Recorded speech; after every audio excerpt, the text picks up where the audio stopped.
Executive Chef Nicholas Armstrong from Ciro's Restaurant at 885 2nd Avenue in Manhattan. And this is what desserts I can make with oatmeal. I've got some cranberry juice. I'm gonna go ahead and add just a little bit of water, thin it out. Because I'm gonna come in with my oatmeal. You wanna get your pan nice and hot, your liquid nice and hot. You're gonna wanna kind of cook the snot out of the oatmeal itself. You really want it to be able to bind later on when you go to make a loaf out of it. Add a little more water, give that a nice stir. We'll let that simmer for a while. So as this is cooking, I'm gonna go ahead and add in about a cup of sugar. And I have here some apricot jam, about a half a cup or so. Just mix that in, get it incorporated. Now you're gonna wanna keep a pitcher of hot water here, just so when the oatmeal itself cooks down, you can keep replenishing the water so it doesn't dry out and burn on you. I'm just gonna let that keep cooking.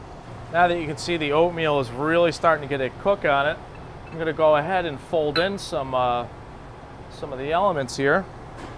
I've got some sliced almond. I've got some fresh berries. I usually try to put these in as late as possible just so that the berries and the almonds maintain their texture. Just incorporate that throughout. You can go ahead and take that off the heat. As you can see, the oatmeal's been broken down, so it should be able to solidify itself when we set it up in the pan. All right, as you can see, I got a half hotel pan here. I got it lined with some parchment paper. I'm just gonna go ahead and put a little pan coating spray to keep it from sticking. You can go right in, nice and hot. I'll just kind of spread that out there. Another piece of parchment here. Give that a nice spray. Put it right over the top, and we'll just give it a nice firm press. We're gonna want to refrigerate this for at least 2 to 3 hours or so, just so it'll hold up for us.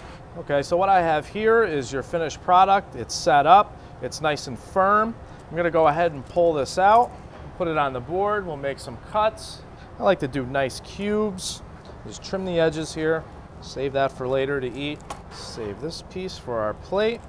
Reserve the rest for later. Go ahead and cut nice size cubes. I'm going to go ahead and put these on a sizzle platter because I am going to brulee the tops of these. For those of you that don't know what bruleeing is just I'm going to caramelize some sugar on top with a propane torch. Got a little sugar in the raw here. I find that usually works best for this application. A nice high heat. I want to melt that sugar nice and evenly if possible. Now we should be ready to go to plating.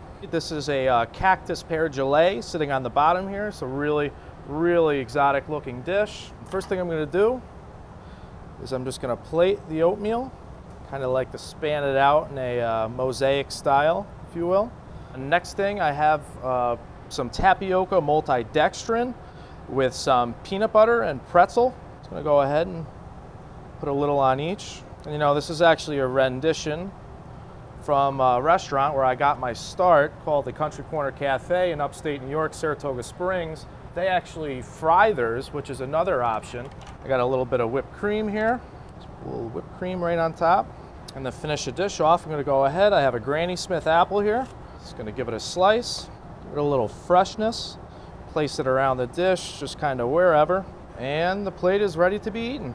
This has been Executive Chef Nicholas Armstrong from Ciro's Restaurant at 885 2nd Avenue in Manhattan. And this is what desserts I can make with oatmeal. And remember folks, cooking is all about the flavor.